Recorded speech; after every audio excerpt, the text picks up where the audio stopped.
Soon a new and hopefully temporary era may be upon us, with restrictions as the watchword. I fully understand public concern, your concern about the global spread of the virus, and it is highly likely that we will see a growing number of UK cases. And that's why keeping the country safe is the government's overriding priority.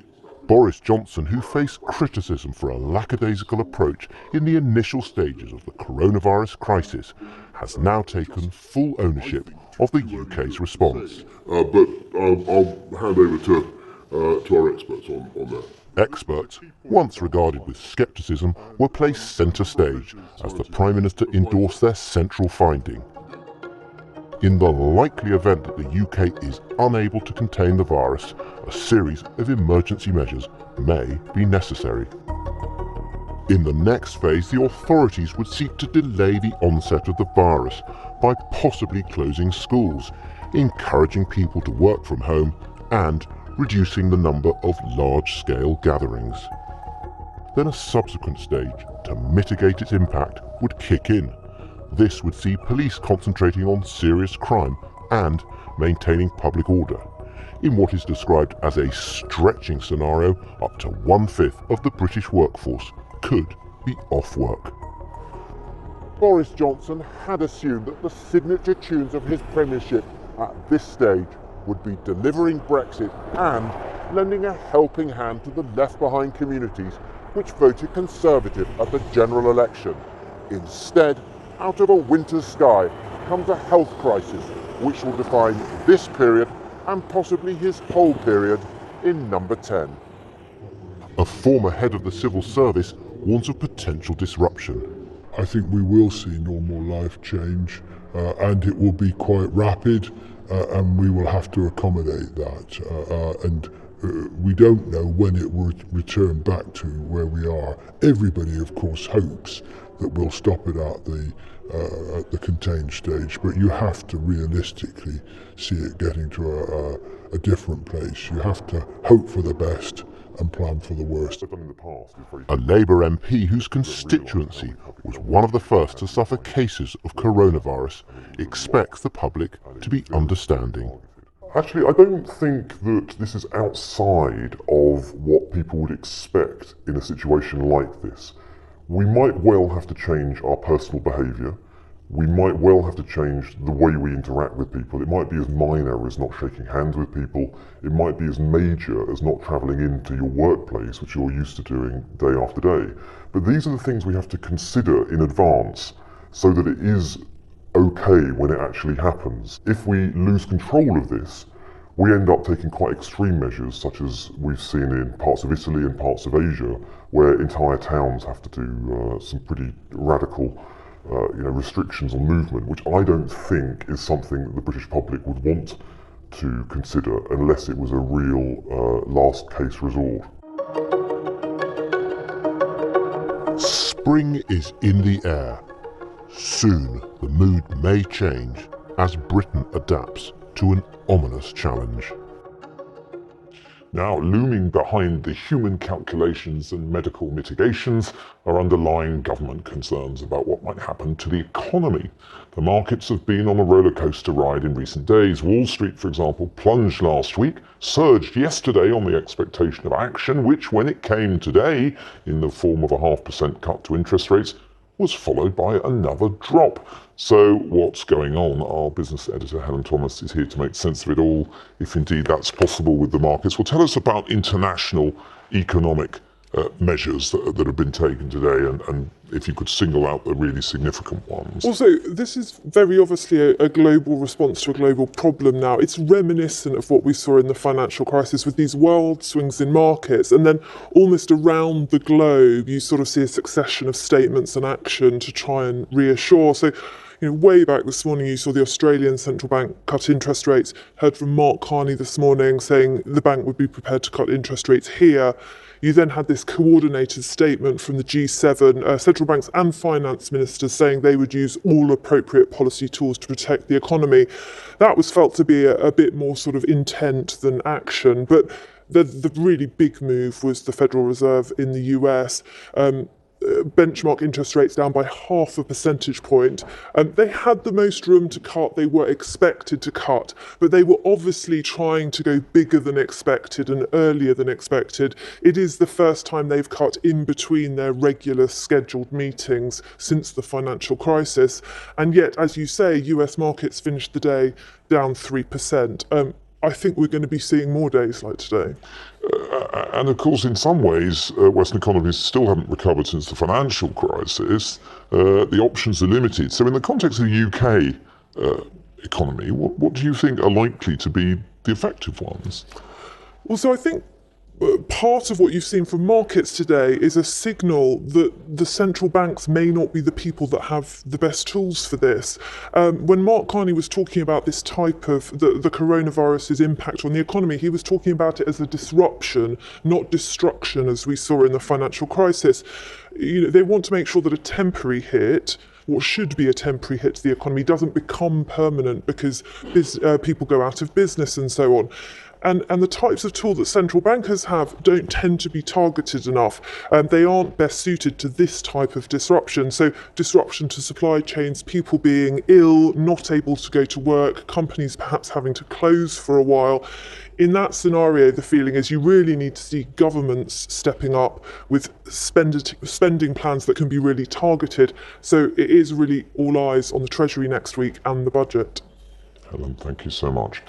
Today's action plan required a delicate political balancing act. Show the country that the government has a grip, but don't create a panic that could ultimately cause more disruption and economic damage than the virus itself. The chief scientific advisor, Sir Patrick Vallance, was keen to emphasise that the timing with which any precautionary measures are implemented was all important in order to minimise disruption. There are a number of measures that could be taken to try and reduce the peak and flatten it a bit so we haven't got such a sharp number of people at any one time. And the question is at what time to implement which measures. If you do it too early, you end up with a lot of people having disruption, a lot of societal disruption, at a time you're not getting benefit. And you also ask a lot of people to go on for a long time doing this. Whereas what we really want to do is to implement whatever's necessary at the time, depending on how the epidemic goes, at the right time over a 12-week period or so is probably what's going to be needed to do it. So we don't want to go too early. So what kind of preparations may be needed to mitigate the impact of a major outbreak of the coronavirus in the UK? And do the government's plans hit the right note?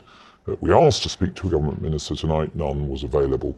But here to shed some light on the preparations being made, we have the former chief economist at the Treasury, Richard Hughes, GP and health broadcaster, Sarah Jarvis, the SNP's Westminster Health spokesperson, Philippa Whitford, and the chair of Cambridge University's Winton Centre for Risk and Evidence Communication, Professor Sir David Speigelhalter. Welcome to you all, and I should say, in the interests of public health, all of them refused to shake my hand this evening when coming on set. We're going to unpack the coronavirus, but can I just ask you quickly for a reaction to Nick's story, and in particular this idea that he was getting from a government source that dark forces were trying to unseat Priti Patel. Dark forces in the civil service, it was implied.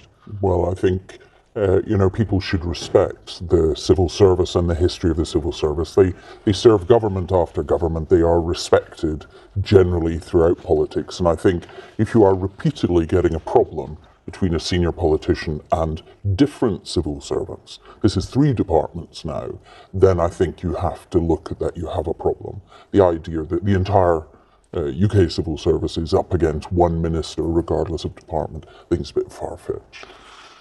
Right, let's unpack the whole coronavirus thing and the action plan that we saw today. David, perhaps we could start with you. Do you think they've got the balance between giving people important and necessary information or potentially spreading fear right? I think they're doing pretty well, and it's a difficult balancing act between premature reassurance and alarmist headlines, because the media will jump on those immediately.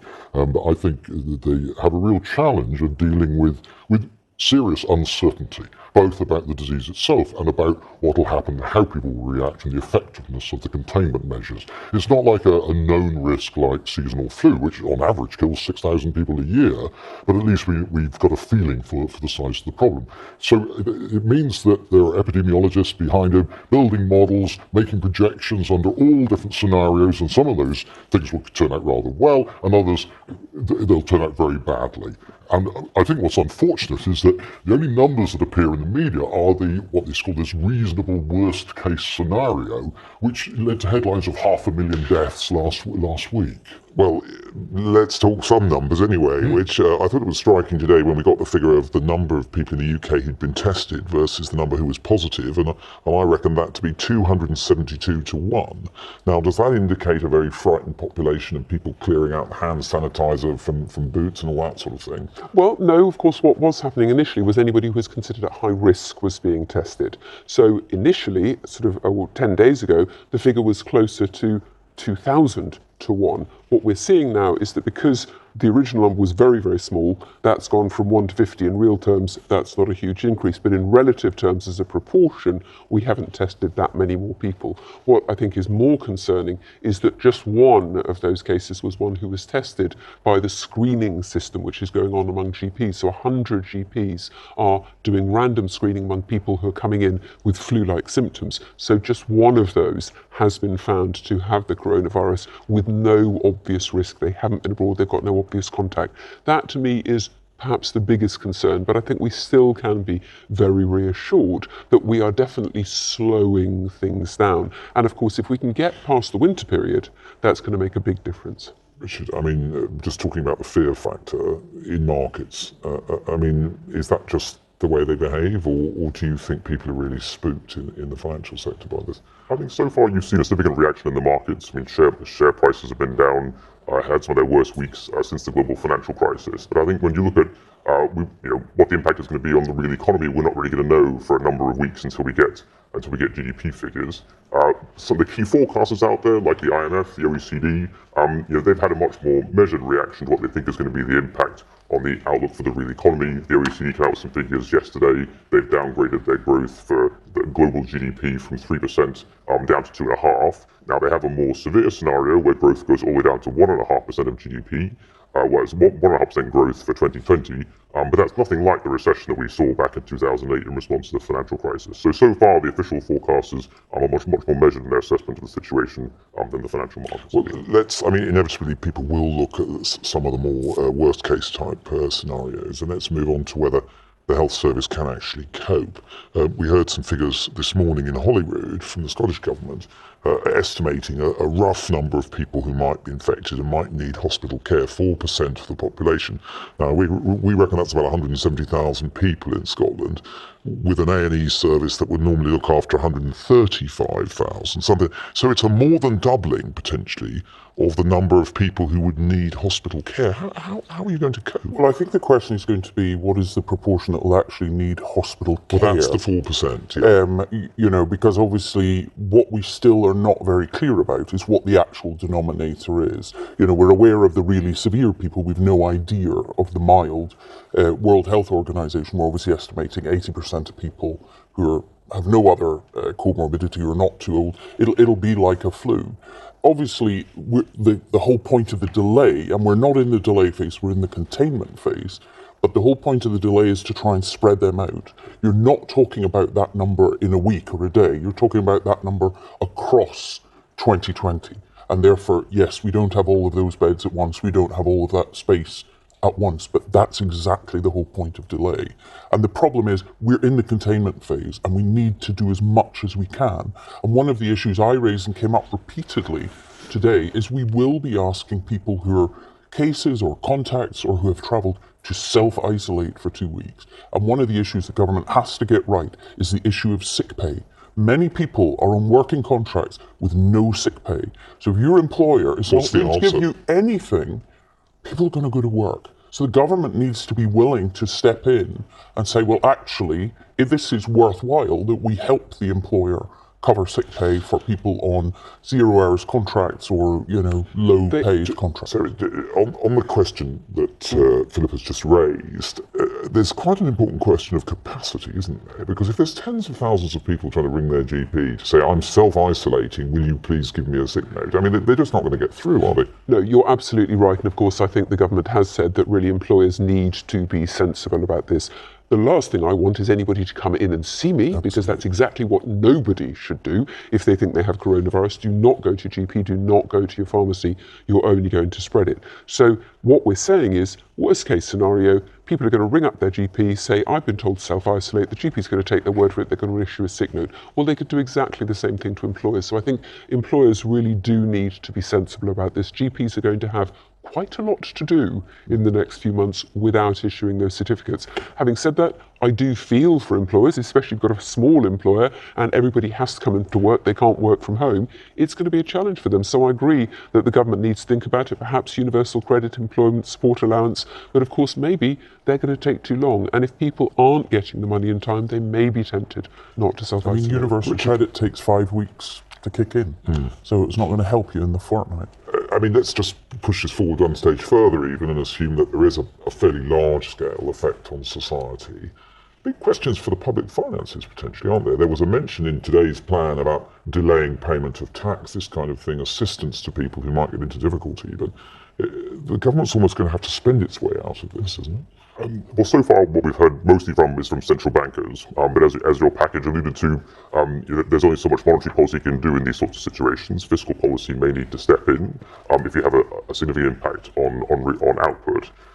What we've seen so far from countries, Italy is the only major economy that's actually announced any sorts of fiscal measures, and those were about 3.6 billion euros, which is a relatively small share of Italy's GDP. It's about 0.2%. So a fairly modest package at the moment, very much focused on trying to deal with the immediate impact on the population affected. If you have a broader impact on demand, you do have to start thinking about other kinds of fiscal instruments, the kinds that can actually support the incomes of the most vulnerable, support consumption, help firms get over what ought to be a temporary impact on their turnover and a temporary impact on incomes, and one which will ultimately resolve itself in the longer term. David, I just wonder in all of this, I mean, but particularly given what we've heard about in the economy, how important is confidence? And how does the government try to maintain a sense of confidence when there are so many unknowns coming into the picture? I think the crucial thing is to retain trust from what you say. And for example, if you look at what's happening in Iran, people don't trust the government statements, and so it leads to wild rumours on social media